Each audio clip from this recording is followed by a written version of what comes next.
Hey guys, how's it going? So I just wanted to make this video to share my time as a pro because I feel like I've never really felt my story before. So I guess I'll start with like middle school because that's when I started playing League.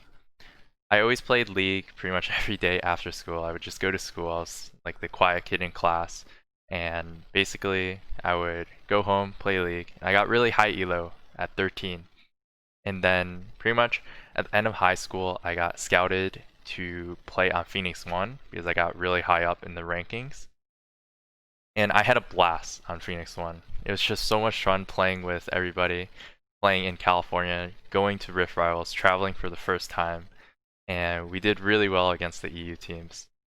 And then after that season, that's when we went into free agency and I got scouted to TSM. And then I went to All Stars, thanks to the fans that voted me to All Stars. And we didn't do so well at All Stars, but besides the point, we went straight into week one for the TSM regular season in 2018. And we had kind of a slow start because we didn't really boot camp, and a lot of other teams had boot camped at that time. But near at the end of the season, that's when we started ramping up and we went on like a win streak at the end of the season. So here is where like things get kind of weird for me. Um, Me as a person, I've always like cared a lot of what other people thought about me. So when I was like on Phoenix One as a pro for the first time, I was always reading Reddit, Twitter, all these comments. After a game, I'd be really happy if like people are hyping me up. And even losing games, I would look at the comments and I would see like what people were thinking. So what happened was kind of like a really bad habit of mine was when I was competing on TSM, which was like a really top tier team, was we had a lot of fans, but we had a lot of haters too. And I would read all the comments, even like when I was losing, and it kind of made me really depressed after a loss, and that kind of hurt my confidence because I'm a really confidence-based player. I play really well when I'm kind of playing happily and for fun, and that's when I was at my best on Phoenix One when I felt like I was playing for fun all the time. It was a lot of fun, and I was really tryharding, and I had a ton of confidence. But then that kind of like went downhill when, when you lose a few games or you go straight into losing sprees. And I think a lot of people can relate to this when they play like solo queue, right? So what happened was because of all the stress during the season, that would hurt. I guess that would hurt like my passion for the game. That would hurt um, me even like in physical ways too because I wasn't exercising regularly.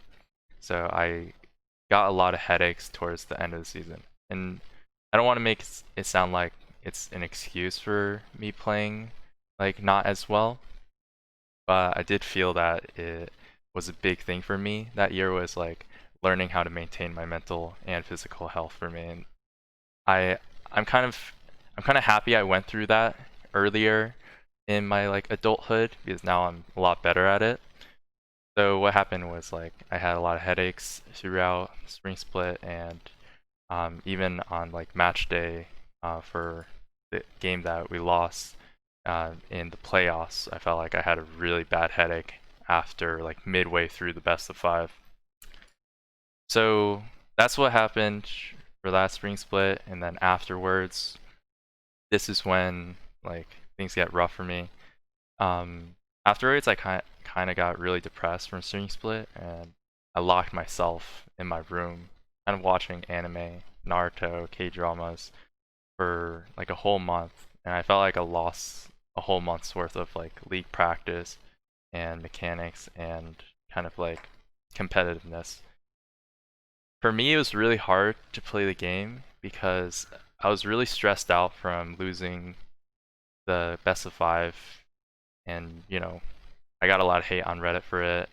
Got a lot of hate from the haters, and that really affected me. I didn't think that it'd be so hard to fill in the shoes of top tier player like Svenskeren, but once you're in that spot and you're in the spotlight, it's a lot different than what you expect or what you may expect. So I have a lot of respect for you know a lot of players like Rig, Spica, Santorin that played on TSM, Svenskeren, Dardoch, and Acadian. So because it's really hard playing as a jungler for TSM, and also like as a laner too, you get put on the spotlight. So I have a lot of respect for them. And I guess I also heard the news that Bjergsen was retiring. And just from my experience playing with Bjergsen, I always thought that he was a really he was like the perfect definition of a player coach. So I hope he does really well as a coach. I think he'll do really well. He's always been like a player coach. He helped me a lot when I was kind of having some struggles too. So after that, that's when I got benched in summer split. A lot of people didn't know this, but I was only splitting time with Greg in the beginning of the season. They kind of decided to go with Greg like full time, like past the first few weeks that he played because he played really well. So credit to him. I kind of put this due to me like not really playing and not being as passionate with the game like in the off season, and that was kind of like my downfall. That's like one of my regrets is that I should have played in the off season. I shouldn't have been so depressed. But looking back on it, it was just something that at the time I didn't know how to handle because the first thing that I thought was like, I'm so depressed. I don't want to play League, and so I just like watched anime to kind of like forget about it. And that's when at the end of the season, like I had a lot of bottled up frustrations. I made the high tempo comment, and those are like one of my regrets too, because I feel like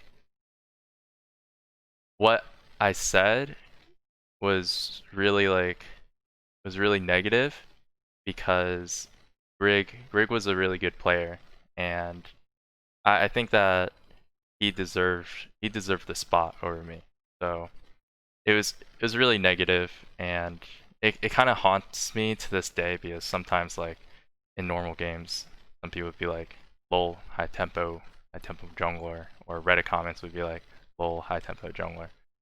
So after that year, we went to off season. I went to China with my mom, and then I got picked up with Team Liquid, and this was pretty sweet memories for me because on Team Liquid Academy, I met some really awesome people. Um, Met TL Bob Jenkins. He's a really cool top laner. He's playing right now. I hope you guys root for him. And then my other teammates, they're really cool. I want to keep this video short, so I won't go into every one of my teammates. Um, some of them I still talk to this day, and we had a really great time. And then I was also scrimming with the main team too, because I was subbing in with Xmithy, so I learned a lot. And I had really great memories because we went to St. Louis, we reverse swept TSM, went to MSI, got to finals in MSI. We traveled, Korea, Taiwan, Vietnam. It was a lot of fun. I was learning a ton because it was the international stage. And then after that, that's when the summer split of Team Liquid happened, or 2019, not Team Liquid. That's when I joined Echo Fox. I also have like this big regret of like the the meme that my tweet. If you guys have heard of it, it it was a really bad tweet on my end. That was like my fault. I'll be honest. That was like my fault. I didn't really understand the context of the words I was writing, so I was just dumb. It's just like I was just a really naive person back then. I was just dumb. I thought that it'd be funny. It's something that I shouldn't have done. But what's more important that I want to touch on is my time on Echo Fox and playing as a pro on Echo Fox. So on Echo Fox, we were actually doing really well in scrims, and we weren't able to transfer to stage. So that was one of my regrets. We were actually going even with top teams and in scrims and middle of pack teams too, or sometimes winning scrims. I think it just didn't work out because uh, when I had joined the team, we were already at the bottom of the standings, and it was really hard to kind of climb back up to get to playoffs. So I think it would have been better if I had stayed on TLA because I had a really good time at TL. I kind of just got greedy going for, an LCS starting spot right away. I should have just taken more time to develop my talents on like a top organization, top org like TL. You know, I learned so much just by watching the main team play every single day, and that's something that I do think I should have done. I should have done, which is stay on TL. It's like the team is just so awesome. Like the Alienware facility is so awesome. All the main team players were really, really nice. We were able to learn so much from them, and everything like staff, organization. I I just love everything about the team. It's still my favorite team to this day. And I guess I just wanted to share my last few years as a pro to you guys because I feel like I haven't been very communicative about like what I've been going through.